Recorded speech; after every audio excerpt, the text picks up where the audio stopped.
आज बात एनसीईआरटी की किताबों में किए गए बदलाव की, आज बात उस इतिहास की, जी हाँ, उस इतिहास की जिसका जिक्र करना बहुत ज़रूरी हो जाता है। दरअसल इतिहास के पन्नों से हटाया जा रहा है बहुत कुछ।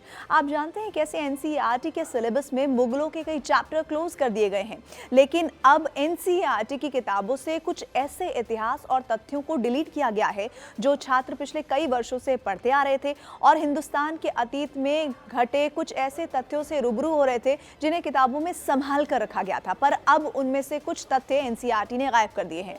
ये जानकारी राष्ट्रपिता महात्मा गांधी, राष्ट्रीय स्वयंसेवक संघ और महात्मा गांधी के हत्यारे नाथूराम गोडसे से जुड़ी हुई थी। आइए आपको मैं बताती हूँ कि कैसे 12वीं क्लास की किताबों से गांधी, गोडसे और आरएसएस जैसे कुछ फैक्ट्स हटाने की कोशिश की जा रही है। जैसे राजनीतिक तापमान बढ़ा हुआ है, किताबों से क्या क्या हटाया जा रहा है। जैसे हिंदू मुस्लिम एकता की महात्मा गांधी की कोशिश ने हिंदू चरमपंथियों को उकसाया, लेकिन ये लाइन अब किताबों से उड़ा दी गई है। महात्मा गांधी की हत्या के बाद आरएसएस पर कुछ समय के लिए प्रतिबंध लगाना पड़ा। इस फैक्ट पर भी एनसीईआरटी ने कैंची चला दी है। इसके अलावा नाथूराम गोडसे पुणे का ब्राह्मण और एक चरमपंथी हिंदू अखबार का संपादक था। इसे भी एनसीईआरटी ने हटाना बेहतर समझा, 12वीं की किताब से डिलीट कर दिया गया। ये सब यूं ही अचानक नहीं हो रहा है, इसके पीछे एनसीईआरटी के अपने तर्क हैं। एनसीईआरटी के डायरेक्टर से डीपी सकलानी जी से हमने बात की और उसके अंश भी आपने हमारे चैनल पर देखा। महात्मा गांधी, जिन्हें आज़ादी का सबसे बड़े नायक कहा जाता है, जिनकी गांधीगिरी की मिसालें पूरी दुनिया में दी जाती है, जिनके संकल्प के किस्से बच्चों को बचपन में पढ़ाए जाते हैं, लेकिन एनसीईआरटी की किताब में, नई किताब में महात्मा गांधी से जुड़े कई तथ्यों को बाहर कर दिया गया है।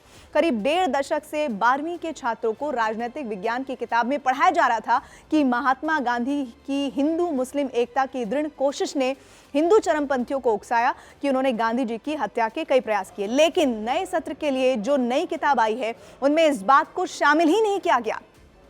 इस किताब में यह भी लिखा हुआ था कि गांधी जी उन लोगों को विशेष रूप से नापसंद थे जो चाहते थे कि हिंदू बदला लें या जो चाहते थे कि भारत हिंदुओं के लिए एक देश बने, ठीक वैसे ही जैसे पाकिस्तान मुसलमानों के लिए था। लेकिन ये जानकारी भी अब आउट ऑफ सिलेबस हो चुकी है। महात्मा गांधी के साथ साथ राष्ट्रीय स्वयंसेवक संघ से जुड़े कुछ फैक्ट्स भी हटा दिए गए हैं।